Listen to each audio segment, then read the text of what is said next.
செல்வ பிறந்தகை டெபாசிட்டை திருப்பி வாங்கக்கூடிய அளவுக்கு அவர் கட்சி அவரால் வளர்க்க முடியுமான்னு தெரியணும். அதுக்கப்புறம் மற்றதை பற்றி பேசலாம். தமிழ்நாட்டில் என்னைக்கு காங்கிரஸ் தலைமையில் கூட்டணி அமைஞ்சிச்சு சொல்லுங்க. இதெல்லாம் ஏட்டு சொரக்கா கறிக்கு உதவாது தம்பி. இது ஓட்டை எப்படி மக்கள்கிட்ட போய் வாங்கணுங்கிறது ஒரு ஸ்ட்ராட்டஜி. அவருடைய கிளைக்கழகம் தான் பாரதிய ஜனதா கட்சி. சோ அவர் கூப்பிட்டு கட்டுப்படுத்த இயலல. ஏன்னா இப்ப 3வது முறையா மோடி பிரதமரா வந்ததுனால அவங்க பேச்ச அவர் கேட்கலைங்கிற மாதிரி ஒரு சூழ்நிலை உருவாகி இருக்கு. இவங்க ஏதோ ஒரு வழியில குறுக்கு வழியில போய் ஆட்சியை பிடிச்சிடுறாங்க. ஆனாலும் பிரச்சனைகள் சால்வ் ஆகிறதுக்கு சான்சஸ். தேர்தலுக்கான தேர்தல் முடிஞ்சிச்சு, கூட்டணி முறிஞ்சு போச்சு, அவ்வளவுதான். அடுத்த தேர்தல் வரும்போது இவங்க வந்தா நாங்க கூட்டணியில சேர்த்துக்கிறோம். இவங்க ஈனவும் தெரியாது, நக்கவும் தெரியாது இந்த பயல்களுக்கு. குக்கு செய்திகள் நேயர்களுக்கு வணக்கம். இன்றைய சிறப்பு நேர்காணல் நிகழ்ச்சியில நம்மோடு இணைந்திருக்கும் சிறப்பு விருந்தினர் டாக்டர் ஜி காமாட்சி நாயுடு அவர்கள். சார் வணக்கம். வணக்கம். எப்படி இருக்கீங்க? நலமா இருக்கேன். சிறப்பு. காங்கிரஸ் திமுக கூட்டணி கிட்டத்தட்ட கடந்த 2016 இருந்து அந்த கூட்டணி தொடர்ந்து வந்துகிட்டே இருக்கு. 14 ஒரு முறிவு ஏற்பட்டுச்சு. அதன் பிறகு 16 இருந்து தொடர்ந்து ஒரு 8 ஆண்டுகளா காங்கிரஸோட திமுக கூட்டணியில தொடர்ந்து வருது. அது வெற்றி கூட்டணியாகவும் இருந்திருக்கு. 16 மட்டும் தோல்வி, 19 இருந்து அது வெற்றி கூட்டணியா இருக்கு. இப்படி இருக்கிற சூழ்நிலையில இன்றைய தினம் காங்கிரஸினுடைய அவங்களுடைய கட்சியினுடைய மீட்டிங்ல செல்வ பெருந்தகை அந்த காரியகர்த்தாக்கள் மத்தியில பேசுறாரு. நம்ம எத்தனை காலம்தான் இப்படியே சேர்ந்து இருக்க போறோம், நம்ம நம்ம தனித்துவத்தை நிரூபிக்கக்கூடிய கட்டாயத்துல இருக்கோம் அப்படின்ற மாதிரி தங்களுடைய காரியகர்த்தாக்கள் முன்னிலையில செல்வ பெருந்தகை இப்படி பேசுறாரு. சலசலப்பு ஏற்பட்டிருக்கா? முறிவு ஏற்பட வாய்ப்பு இருக்கா? எப்படி பாக்குறீங்க? இல்ல, அது கூட்டணி பத்தி முடிவு செய்யற இடத்துல செல்வ பெருந்தகை இல்ல. செல்வ பிறந்தகை டெபாசிட்டை திருப்பி வாங்கக்கூடிய அளவுக்கு அவர் கட்சி அவரால் வளர்க்க முடியுமான்னு தெரியணும். அதுக்கப்புறம் மற்றதை பத்தி பேசலாம். அவரு செல்வ பெருந்தகை பேசுனதை நானும் கேட்டேன். நம்ம 20% வாக்குகள்லாம் வாங்கியிருக்கோம், தனித்து நின்று 20% வாக்குகள் வாங்கியிருக்கோம்னு சொல்றாரு. ஏன் தனித்து நின்று நீங்க ஆட்சி அமைச்சு அவங்க காங்கிரஸ் ஆட்சி தமிழகத்துல இருந்துச்சு இல்லை, நம்ம மறக்க முடியாது. ஆமா, அது குறிப்பா என்ன சொன்னா தமிழகத்திலேயே கூட்டணி இல்லாமல் ஆட்சி அமைத்த ஒரே கட்சி தேசிய காங்கிரஸ் தான். 67 வரை அப்படிதான் இருந்தது. 67க்கு அப்புறம் திராவிட முன்னேற்ற கழக ஆட்சிக்கு வந்ததுக்கு அப்புறம் மாறி மாறி ஒன்னும் திமுக இல்ல அண்ணா திமுக கூட்டணி வச்சுதான் அவங்க பயணிச்சுக்கிட்டு இருக்காங்க. காரணம், அவங்க ஒரு தேர்தல்ல 88 நினைக்கிறேன், ஐ திங்க். அப்ப மூப்பனார் தமிழ்நாடு காங்கிரஸ் கமிட்டியினுடைய தலைவராக இருந்தாரு. அவர் காங்கிரஸ் கமிட்டியினுடைய தலைவராக இருக்கும்போது 88 தான் தலைவராக இருக்கும்போது அவர் அப்ப தனிச்சு சட்டமன்ற தேர்தல்ல தனிச்சு நின்றாங்க. அப்ப ராஜீவ்காந்தி இருந்தாங்க. ராஜீவ்காந்தி தமிழகம் எங்கும் சில ஆஃப் தமிழ்நாடு அவர் சுற்றுப்பயணம் பண்ணாரு. நான் அப்ப தென்காசியில இருந்தேன். அப்ப தென்காசி வழியா அந்த ஊர்வலம், அதாவது இந்த பக்கம் இதுல இருந்து ராஜபாளையம், ஸ்ரீவில்லிபுத்தூர் அந்த ஏரியாலாம் சுற்றுப்பயணம், மதுரையில இருந்து இந்த சைடு அப்படியே தென்காசி பாஸ்கர்நல்லூர், தென்காசி தென்காசியில இருந்து அம்பாசமுத்திரம், இப்படி இந்த சைடு இப்படி திருநெல்வேலி போய் கன்னியாகுமரி போன காலங்கள்லாம் உண்டு. அப்ப அந்த நேரங்கள்ல தான் காங்கிரஸ் 20% வாக்குகள் வாங்கினது மட்டுமல்ல, ஏறக்குறைய 28 எம்எல்ஏவோ என்னவோ ஜெயிச்சு வந்தாங்க அந்த டைம்ல. சரியா? அது அப்ப ஜெயிச்சு வந்த போது கூட எதிர்கட்சி தலைவரா SRP பாலசுப்ரமணியம் இருந்தாருன்னு நினைக்கிறேன். SRP அதுதான் எனக்கு ஞாபகம். சரியா? ஆகையினால அந்த கால மாதிரி இப்ப இருக்கும் அப்படின்னு அவர் எதிர்பார்த்தாருன்னா அது அவருடைய கட்சியினுடைய அப்போது அம்மையார் ஜெயலலிதாவிடமே கிட்டத்தட்ட 33 எம்எல்ஏக்கள் இருந்ததாக எல்லாம் தகவல். ஆமா ஆமா, அப்ப அந்த அம்மா கிட்டே இருந்தாங்க. ஜானகி அம்மாவிடம் ஒரே ஒரு எம்எல்ஏ, இவங்க கிட்ட 33 இருந்தாங்க. திமுக ஆட்சி அமைச்சிச்சு. சரிங்களா? ஆகையினால அதாவது ஒரு விஷயம் என்னன்னா, காங்கிரஸ் தமிழகத்துல வரணுமா வேண்டாமான்னு மக்கள் தான் முடிவு பண்ணணுமே தவிர செல்வ பெருந்தகையோ காமாட்சி நாயுடோ மீடியால உட்காந்து பண்ண முடியாது. மக்களுக்கு வந்து இன்றைக்கு இளம் தலைமுறை ராகுல் காந்தி அவர்கள் வந்து நல்ல ஒரு லீடரா வளர்ச்சி அடைஞ்சுக்கிட்டு வர்றாரு. ஆகையினால அவருக்கு வந்து தமிழ்நாட்டுல மட்டுமல்ல இந்திய அளவுல அவருக்கு ஒரு செல்வாக்கு பரவி இருக்கு. அந்த செல்வாக்கை வந்து இப்ப வந்து நம்ம அறுவடை பண்ணிருக்கோமா அப்படின்னா, தமிழ்நாட்டுல ஓரளவுக்கு அவங்க நின்ற தொகுதிகள்லாம் வெற்றி பெற்றிருக்காங்க. போன முறை வந்து ஒரு தொகுதியில தோத்து போயிட்டாங்க. இப்ப நீங்க பேசும்போது ஒரு விஷயம் சொல்லி குறிப்பிட்டிருந்தீங்க, செல்வ பிறந்தகை வந்து தன்னிச்சு நின்று டெபாசிட் வாங்கக்கூடிய அளவுக்கு அந்த கட்சிக்கு வந்து வலு இருக்காங்கலாம் வந்து நிரூபிக்க முடியாது அப்படின்லாம் கூட சொல்லியிருந்தீங்க. இதே போலதான் நீங்க வந்து பாஜக மீது விமர்சனம் வச்சிருந்தீங்க. அது ஒரு நோட்டா கட்சி அப்படி இப்படின்னு சொல்லி நீங்க வந்து இகழ்ந்து பேசிட்டு இருந்தீங்க. ஒரே ஒரு மாநில தலைவர் அண்ணாமலை அவர்கள் வந்து வந்தாரு, நான் தனிச்சுதான் நிற்பேன், இந்த திராவிட கட்சிகளோட தயவு எங்களுக்கு தேவையில்லைன்னு சொல்லி கடந்த இந்த ரிசல்ட் பார்த்தோம்ல, நம்ம தனித்து பாஜக மட்டுமே 11% வாக்குகள் பெற்றிருக்குல்ல. இல்ல நீங்க தப்பு கணக்கு போடுறீங்க. அவங்களும் வந்து சில ஜாதிய கட்சியில அமைப்புகளை கூட்டணியில வச்சுக்கிட்டாங்க. புரிஞ்சுக்கோங்க. தேவேந்திர குல வேளாளர்களை வந்து அவங்க கூட்டணியில வச்சுக்கிட்டாரு. ஜான் பாண்டியன் போன்றவங்க எல்லாம் அந்த கூட்டணியில இருந்து 3ஆம் இடம் வந்திருக்காங்க. அதையும் கொஞ்சம் பாருங்க தென்காசி தொகுதியில. அதே மாதிரி அந்த கூட்டணியில வந்து நம்மளுடைய டாக்டர் ராமதாஸ் அவருடைய கட்சியும் அந்த கூட்டணியில இருந்தது. சோ அதனால கூட்டணி இல்லாம அவங்க தனிச்சு நின்று ஒன்னும் வந்துடல. புரிஞ்சதுங்களா? அவர்கள் தலைமையில தானே கூட்டணி, அவங்க தலைமையில தான் கூட்டணி. அதை வந்து பாராட்டத்தான் வேணும். அதை நான் பாராட்டாம இல்ல, பாராட்டதான் செய்யணும். நீங்களே சொல்லுங்க, தமிழகத்துல பாமக பெரிய கட்சியா இல்ல பாரதிய ஜனதா பெரிய கட்சியா? இன்றைய சூழ்நிலையில பாமக பெரிய கட்சி இல்ல, பாரதிய ஜனதா தான் பெரிய கட்சி. அப்ப அதை ப்ரூவ் பண்ணிருக்காங்கல்ல. அத நான் இல்ல மறுக்கலையப்பா, நான் மறுத்தா தானே நீ அதை பத்தி ப்ரூவ் பண்ணிருக்காங்களா? ப்ரூவ் பண்ணிருக்காங்க. என்ன காரணங்கிறதையும் நீங்க புரிஞ்சுக்கோங்க. ஒன்றியத்துல அவங்க ஆட்சியில இருக்காங்க. ஒன்றியத்துல ஆட்சியில இருந்துகிட்டு அவங்க வந்து எனக்கு கிடைச்ச தகவல் வந்து அதை நான் ஊடகத்துல பேச முடியாது. ஏன்னா அந்த அளவுக்கு சில தகவல் எல்லாம் எனக்கு கிடைச்சது நேத்திக்கு தான் கிடைச்சது. அந்த மாதிரி தகவல் கிடைச்சதுல அதுல வந்து அவ்வளவு பொருள் செலவு பண்ணி அவங்க வந்து இந்த தேர்தலை சந்திச்சிருக்காங்க. ஒரு உதாரணம் சொல்றேன். 2016 கூட்டணியில் இருந்தாங்க. 41 இடங்கள் வந்து ஒதுக்கப்பட்டது. EVK இளங்கோவன் தலைவரா இருந்தாரு. 2019 நாடாளுமன்ற தேர்தல் 10 இடங்கள் வந்து நாடாளுமன்ற தேர்தலில் வந்து ஒதுக்குனாங்க. 2021 சட்டமன்ற தேர்தல் 25 இடங்கள் தான் ஒதுக்குனாங்க. சுருங்கி போச்சு. KS அழகிரி வந்து அழுதாரு கேமரா முன்னாடி வந்து எல்லாரும் முன்னாடி. இப்போ 2024 மீண்டும் அதே 10 சீட் வந்து கொடுத்துருக்காங்க. மத்தியில எப்படி ஆட்சி அமைக்கும்னு நினைச்சு கொடுத்தாங்க. அதனால வெற்றி பெற்றாங்க. இப்ப நான் என்ன கேட்கறேன்னா, காங்கிரஸ் மற்றும் திமுகவுடைய கூட்டணி கட்சிகள் எல்லாம் வந்து தொடர்ந்து இந்த கூட்டணியிலேயே 3 தேர்தல் வந்து தனிச்சு அவங்க கூட இருக்காங்க. அப்படின்னா கூட்டணியில அவங்களோட தனித்துவம் என்ன அப்படிங்கிற ஒரு கேள்வி வந்து உட்படும்ல. அவங்களோட தனித்துவம் வந்து இதன் மூலியமா வந்து ஸ்பாயில் ஆகுதுல. நீங்க அத பத்தி கவலைப்படாதீங்க. அவரு இப்ப அதனுடைய விளைவாதான் இப்ப விசிக விழுப்புரம் சிதம்பரம் கட்சின்னு சொல்லி எல்லாரும் பேசுறாங்க எதிர்கட்சிகள். நீங்க ஒரு விஷயம் புரிஞ்சுக்கோங்க. ரோட்ல போறவன் பேசுறதெல்லாம் கணக்குல எடுத்துக்க முடியாது. இப்ப செல்வ பெருந்தொகை பேசுறது அவர் ஒரு மாநில அகில இந்திய கட்சியில ஒரு மாநில தலைவர். அவர் எடுக்கிற முடிவாகாது.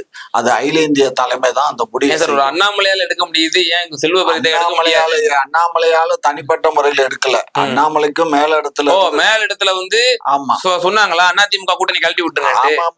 அதிமுக கூட்டணியை கழட்டி விடுங்கன்னு சொல்லல.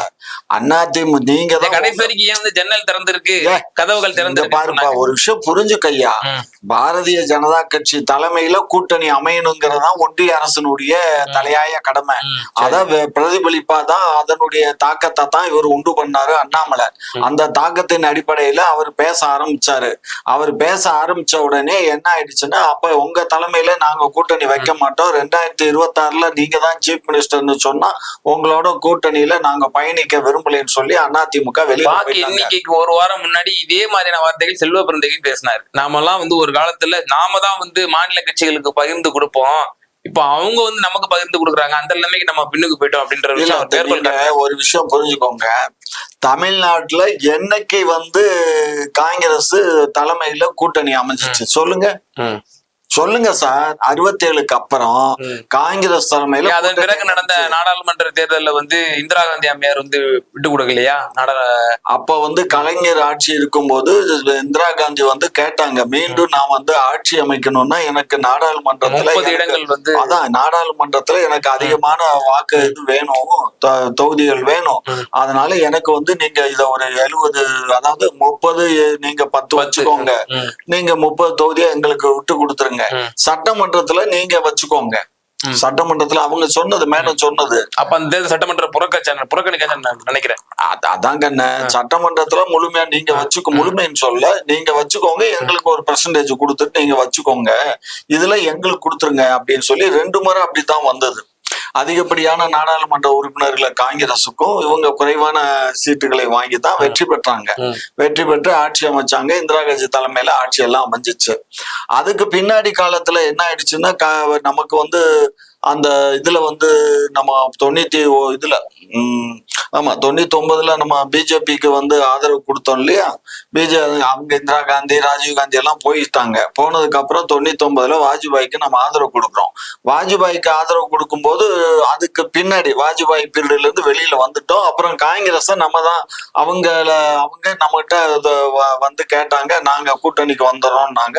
சரி வாங்கன்னு சொல்லி நம்ம கூட்டணியை கூப்பிட்டு நம்ம வந்து அந்த தேர்தல்ல நம்ம 99 சட்டமன்ற தேர்தல்ல நம்ம போட்டி போட்டோம். புரிஞ்சுக்கோங்க.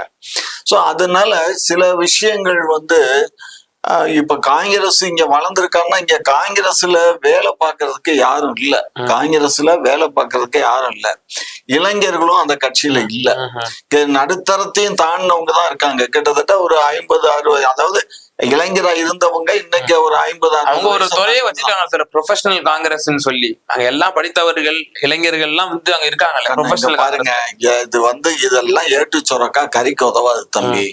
இது வந்து ஓட்டை எப்படி மக்கள்கிட்ட போய் வாங்கணுங்கிறத ஒரு ஸ்ட்ராட்டஜி. இது சூப்பர். இப்ப நீங்க இவ்வளவு விஷயம் பேசுனீங்க இல்லையா, இந்த விஷயங்கள் ஒரு திமுக காரரா நீங்க பேசுறது வந்து நியாயமானது, வரவேற்கத்தக்கது. அவர் காங்கிரஸ்காரர் பேசலாமா? இப்படி காங்கிரஸ்காரர் இப்படி பேசலாம்? இளங்கோவன் அவர்கள் தலைவரை முன்னிலையில வச்சுக்கிட்டே வந்து இப்படி பேசுறாரு. நாம வந்து ஆசைப்படலாம், பேராசைப்படக்கூடாது. நம்ம வந்து தனிச்சு நின்றோம் அப்படின்னா சிவகங்கையில ஒரு 1 லட்சம் ஓட்டு வாங்குவான், கன்னியாகுமரியில ஒரு 1 லட்சம் ஓட்டு வாங்குவான், மத்த எல்லா இடத்துலயும் டெபாசிட் இழந்துருவான் அப்படின்னு சொல்லி சொல்றாரு. உண்மையத்தான் அவர் சொல்றாரு. கலை நிலவரத்தை அவர் பேசுறாரு. இன்னைக்கு கலை நிலவரம் அதுதான்.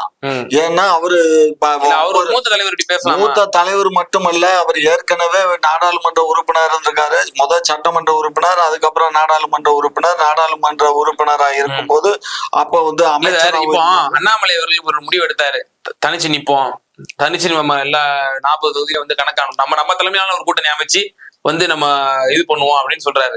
அதுக்கு வந்து எதிராக வந்து பொன்னாரோ இல்ல வேற யாராவது மூத்த தலைவர்களோ வந்து இந்த மாதிரி வந்து குறுக்கிட்டு இந்த மாதிரி பண்றது வந்து நம்மளே ஒரு நோட்டா கீழே உள்ள கட்சி அப்படின்னு சொல்லி சொன்னா நல்லா இருக்குமா? அது கண்ண நீங்க எல்லாத்துக்கும் கம்பேர் பண்ணி பாக்குறது பாரதிய ஜனதாவையும் காங்கிரஸையும். ரெண்டும் தேசிய கட்சி தானே. ரெண்டும் தேசிய கட்சின்னா அது வந்து மதவாத கட்சி, இது வந்து மதத்துக்கு அப்பாற்பட்டது. மதத்துக்கு அப்பாற்பட்டது. சரியா? காங்கிரஸ் வந்து மதச்சார்பற்றது, அது மதச்சார்புடைய கட்சி. ஆகையினால சரி, பாபர் மசூதியை முதல்ல திறந்து விட்டது யாரு? பாபர் மசூதியை திறந்து விட்டது யாருன்னா ராமர் கோயில யாரும் திறந்தும் விடல, இது பண்ணல. அது அப்படியேதான் கிடந்தது. இவனுங்க போய் காரசேவை பண்றேன்னு சொல்லி அதை போய் உடைச்சு நொறுக்கிட்டானுங்க. அந்த நேரத்துல வந்து காங்கிரஸ் ஆட்சி அங்க மாநிலத்துல இருந்தது. அந்த நேரங்கள்ல வந்து நிறைய காவலர்களை வச்சு ரொம்ப பண்ணாங்க. ஒரே நேரத்துல பல கோடி பேர் வந்து திரண்டு வந்து பண்ணிட்டு இருக்கும் போது அன்றைக்கு நடவடிக்கை எடுத்திருந்தா பல உயிர்கள் பழி போயிருக்கும். புரிஞ்சுக்கோ தம்பி, நீ புரியாம பேசுற. அன்றைக்கு வந்து ராணுவம் தான் சுத்தி வளைச்சு எல்லாத்தையும் கூட சுட்டு தள்ளி இருக்கலாம். அதனால ஒரு நாட்டினுடைய தாய்நாட்டு மக்களை வந்து சுட்டு கொள்றது ரொம்ப கடினமா. ரத யாத்திரையில நடக்கலையா? எது ரத யாத்திரையில எவ்வளவு பேர் செத்து போயிட்டாங்க? ரத யாத்திரை தண்டி ரத யாத்திரை சொல்றியா? இவருதான் அத்வானி போன அத்வானி ரத யாத்திரையில எவ்வளவு பேர் செத்தம்? கோயம்புத்தூர் இன்சிடென்ட் ஒண்ணு தானே, வேற என்ன இருக்கு? சோ அதனால நீங்க நினைக்கிற மாதிரி எல்லாம் இல்ல. அது வேற இது வேற. இன்றைக்கு இங்க வந்து குமிஞ்ச ஜனங்கள் வந்து கோடிக்கணக்கான ஜனங்கள். அவ்வளவு பேர்த்த அப்புறப்படுத்துறது எவ்வளவோ தடை இதெல்லாம் போட்டு மீறி தான் போனாங்க. அப்படி போறோம். இப்ப ஒண்ணு வேண்டாங்க, வெரி சிம்பிள். இப்ப விவசாயிகள்லாம் வந்து முற்றுகையிடுறதுக்கு, டெல்லியை முற்றுகையிடுறதுக்கு போனாங்க. பஞ்சாப் ஹரியானால இருக்க 2 விவசாயிகள் அவங்க பார்டர் விட்டு, அதாவது ஹரியானா விட்டு வெளியில போக கூடாத அளவுக்கு முற்றுகை போட்டாங்க. அதே மாதிரி இங்கேயும் பஞ்சாப்லயும் போட்டாங்க.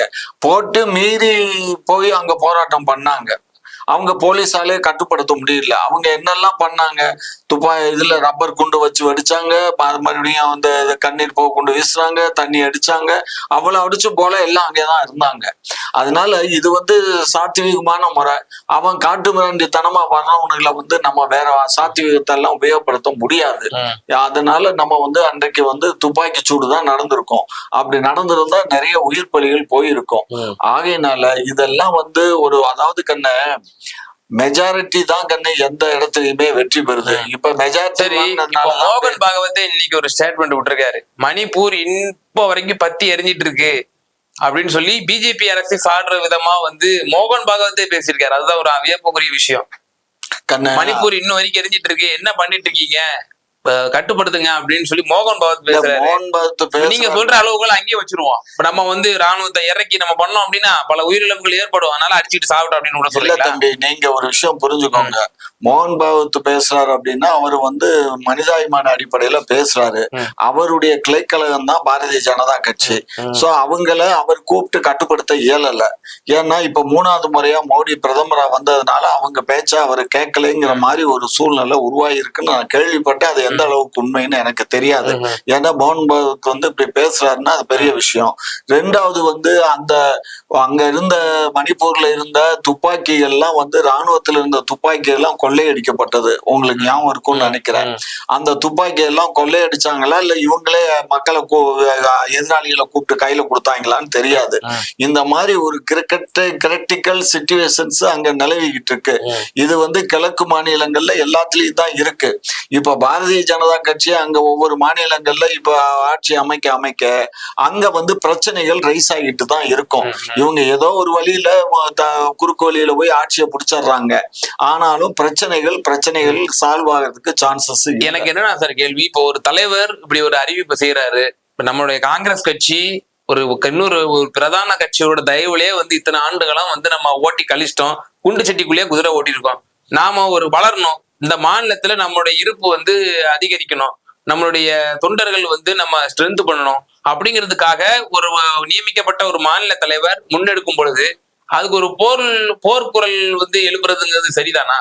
அது அதே மேடையிலேயே அவர் முன்னிலையிலேயே வச்சு பேசுறாரு. அது அவங்க உட்கட்சி விஷயம். புரிஞ்சுக்கோ தம்பி. அவர் பேசுனது தப்பு இல்ல, அவங்க அதாவது தராசுல ஏற்ற இறக்கம் இருக்கும். அதனால இவர் ஒன்ன பேசுறாரு, அவர் ஒன்ன பேசுறாங்க. அது அவங்க உட்கட்சி விவகாரம். ஆனா இவங்க நம்மளை விட்டு அப்படி போறதாக தீர்மானம் நிறைவேற்றி போனாக்குன்னா நான் கையெடுத்து கும்பிட்டுக்கலாம். புரிஞ்சுக்கோங்க. நமக்கு நான் தான் ஏற்கனவே சொல்லியிருக்கேன், காங்கிரஸ் திராவிட முன்னேற்ற கழகத்துக்கு எக்ஸ்ட்ரா லக்கேஜ்னு சொல்லியிருக்கேன். அதனால இவங்க எங்களை விட்டு போறதுனால எங்களுக்கு ஒன்னும் பெருசா ஒன்னும் பாதிப்பு இல்ல. ஆனா அதே காங்கிரஸோட தயவு திமுகவுக்கு தேவைப்படுதுன்னு சொல்றாங்களே. இங்க காங்கிரஸோட திமுக கூட்டணியில இல்லைன்னா 100 சீட்டை கூட தாண்டாது. நாங்க அதை பத்தி கவலைப்பட வேண்டாம். அதான் நீங்க அதை பத்தி கவலைப்பட வேண்டிய அவசியம் இல்ல. எங்க தயவுல நீங்க ஜெயிச்சு 2014 கூடா நட்பு கேடாய் முடியும்னு சொல்லிட்டு 2016 கலைஞர் அறிவிக்கிறாரு, கூட்டணி என்றால் காங்கிரஸுக்கும் பங்கு உண்டு அப்படின்னு சொல்லி. இங்க பாரு கண்ணு, அப்போ காங்கிரஸோட தயவு நமக்கு தேவைப்படுது. காங்கிரஸ் ஏன்னா நமக்கு சிறுபான்மையினர் வாக்கு வேணும், நமக்கு தலித் மக்களோட வாக்கு கன்சாலிடேட்டா வரணும் அப்படின்னா நமக்கு காங்கிரஸ் கூட வச்சுக்கிட்டாதான் நமக்கு கிடைக்கும். ஏன்னா காங்கிரஸ் கூட வச்சுட்டா யாரும் பி டீம்ங்கிற முத்திர குத்த மாட்டாங்க. பிஜேபி பி டீம் உங்களுக்கு இலகுவா குத்த முடியாது. இப்ப வரைக்கும் குத்த முடியல உங்களால யாரு திமுக. ஏன்னா நீங்க கூட காங்கிரஸ் வச்சிருக்கீங்க, பிரதான எதிர்கட்சி வச்சிருக்கீங்க. அவங்களோட கூட்டணி வச்சுட்டு எப்படி நீங்க பிஜேபி முத்திர குத்த முடியாதுல்ல. அதனாலதான் உங்களுக்கு சிறுபான்மையோட வாக்கு கன்சல்டேஷன் ஆகுது, தலித்துகளோட வாக்கு கன்சல்டேட் ஆகுது. திராவிட முன்னேற்ற கழகத்துக்கு எப்பவுமே தாழ்த்தப்பட்ட மக்கள், முஸ்லிம் இன மக்களுடைய வாக்குகள் ஆரம்ப காலத்துல இருந்தே, காயத்து மில்லத் காலத்துல இருந்தே எங்களுக்கு இருக்கு. 67ல இருந்தே முதல்ல புரிஞ்சுக்கோங்க.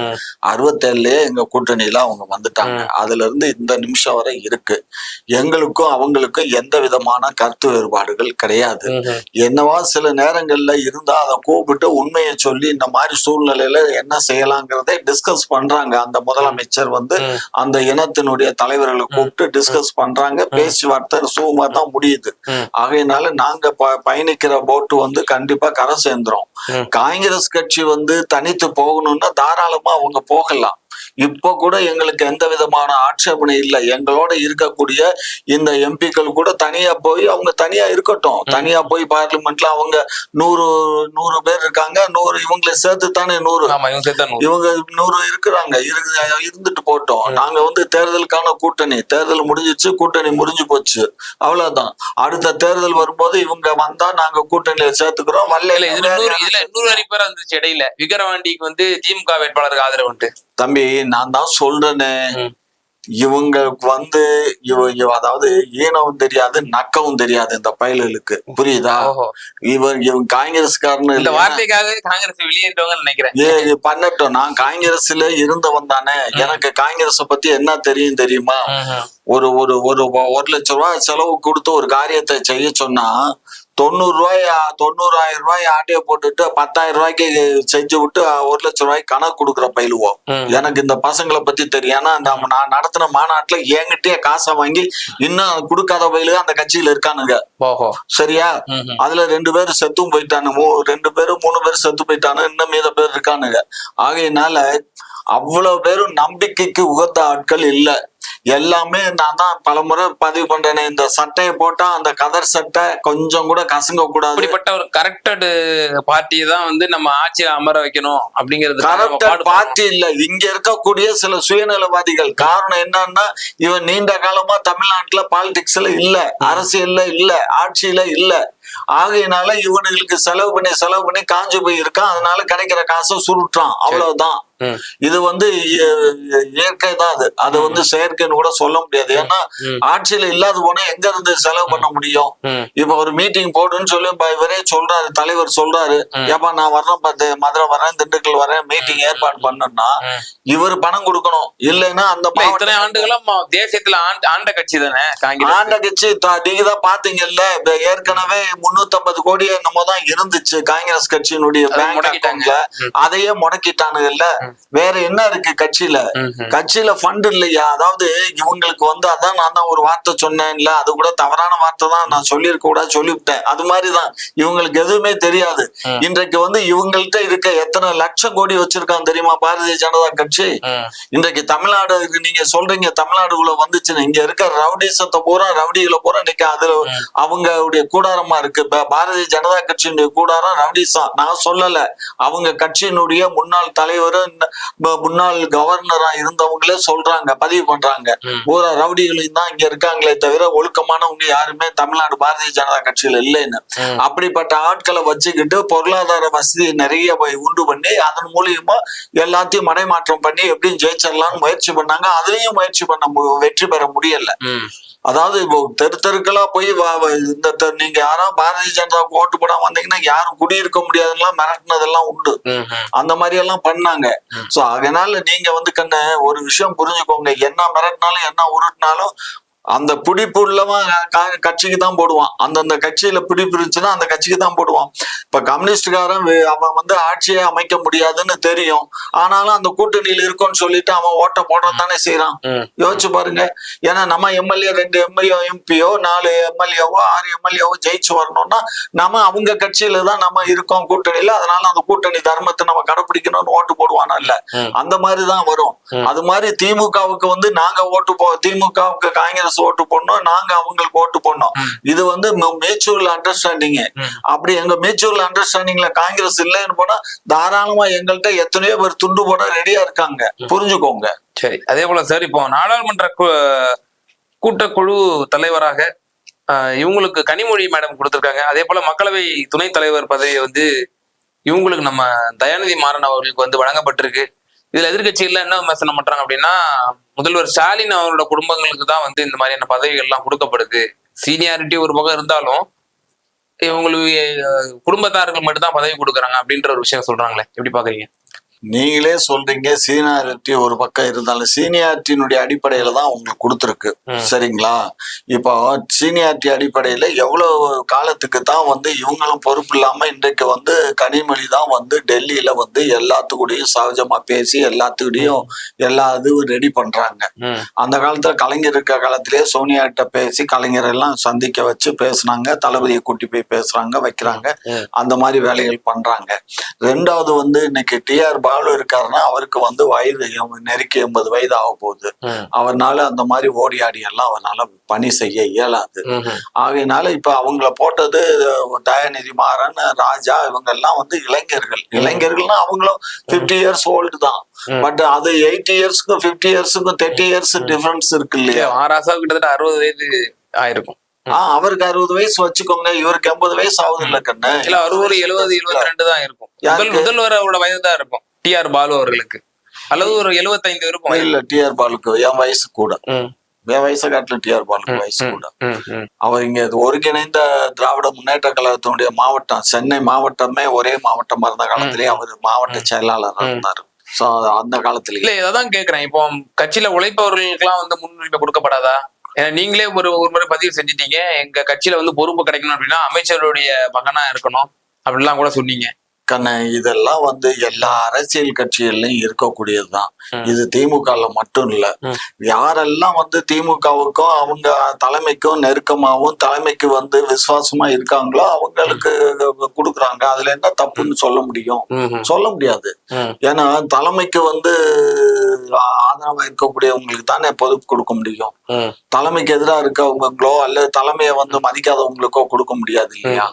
அதனால தலைமை அப்ப மூத்த முன்னோடிகள்லாம் வந்து தலைமையை மதிக்காதவர்கள் போலவே மதிக்காதவங்கன்னு சொல்ல முடியாது கண்ண. தலைமையினுடைய கட்டுப்பாட்டுல இருக்கணும் எல்லாமே. தலைமையின் விரும்புறதுதான். அதாவது ஒரு பொறுப்பு இருக்குன்னா ஒருத்தருக்கு தான் கொடுக்க முடியும். சோ 40 MP இருக்காங்கன்னா 40 நம்ம இதுல வந்து இப்ப 20 அந்த இடத்த யாருமே ரீப்ளேஸே பண்ண முடியாதா? அந்த ஜனநாயகமே கொடுக்க மாட்டீங்களா? கண்ணு நீங்க ஒரு விஷயம் புரிஞ்சுக்கோங்க. இன்றைய வந்து எல்லாமே வியாபாரம் ஆயிடுச்சு. தேர்தல் அரசியல்ங்கிறதெல்லாம் கூட வியாபாரம். இன்னைக்கு வந்து செலவு பண்றது கூட 90 லட்சம் ரூபாய் அனுமதிச்சிருக்காங்க ஒரு எம்பிக்கு. சரிங்களா? அப்ப எவ்வளவு காசு செலவு பண்ணணுங்கிறத புரிஞ்சுக்கோங்க. அவ்வளவு பணம் செலவு பண்ணி தான் வந்து நாடாளுமன்ற உறுப்பினரா வர முடியும். சட்டமன்றத்துக்குனாலும் அது மாதிரி செலவு பண்ணணும். மக்கள்கிட்ட அந்த ஒரு செல்வாக்கு இருக்கணும். கட்சியில செல்வாக்கு இருக்கணும். கட்சியில ஏற்கனவே வேலை பார்த்திருக்கணும். அமைச்சருடைய பையனுக்கு கொடுக்குறாங்கன்னா இன்னைக்கு வந்து நேருடைய பையனுக்கு கொடுத்துருக்காங்க நாடாளுமன்றம்னா அவரு அந்த கட்சிக்காக அவரு உழைத்திருக்காரு, அந்த பையனும் உழைச்சிருக்காரு, பல வேலைகள்லாம் பண்றாங்க. அதே மாதிரி இன்னைக்கு இவர் இருக்காரு, நம்ம துரைமுருகன் இருக்காரு, அவருடைய பையனை கொடுத்தாங்க. போன முறை நீங்க கூட என்கிட்ட கேட்டீங்க, அவரெல்லாம் தோத்து போயிடுவாரு, போன முறையே வந்து குறைவான வாக்கு வித்தியாசம் தான் ஜெயிச்சாருன்னீங்க. இன்னைக்கு அதிகமான வாக்கு வித்தியாசத்துல ஜெயிச்சிருக்காரு. சோ இதெல்லாம் வந்து அது நாங்க வந்து வெற்றியை தாங்கன்னு பார்ப்போம். எங்களுக்கு யாரை நிப்பாட்டினா வெற்றி கிடைக்குமோ அவங்க நிப்பாட்டி தான் ஜெயிக்க வைக்க முடியும். ஆகையினால எங்களுக்கு வெற்றி வாய்ப்பு இல்லாத தொண்டர்களுக்கு கொடுத்து நாங்க வந்து தோல்ல போட்டு போறதுக்கு நாங்க ஒன்னும் ஜெயலலிதாவோ எம்ஜிஆரோ இல்ல. அவ்வளவு ஒரு அந்த அளவுக்கு நீங்க வந்து ஒரு மாபெரும் தலைவர் கிடையாது. அந்த அளவுக்கு இல்ல, நான் ஒத்துக்கிறேன். எம்ஜிஆர் மாதிரி அவரோட பாப்புலர் லீடர்ன்னு எங்க ஸ்டாலின் ஐயாவை சொல்ல முடியாது. எங்க கட்சிக்கு அவர் தலைவர். நாங்க எங்க கட்சியில நாங்க அவர் தெய்வமா மதிக்கிறோம். அதை தாண்டி பொதுமக்கள் மத்தியில போனாக்க எம்ஜிஆருக்கு இருக்க செல்வாக்கு ஸ்டாலினுக்கு இருக்கான்னா இருக்காது. உங்களோட நேரத்தை பகிர்ந்தமைக்கு ரொம்ப நன்றி. ரொம்ப நன்றி. வணக்கம்.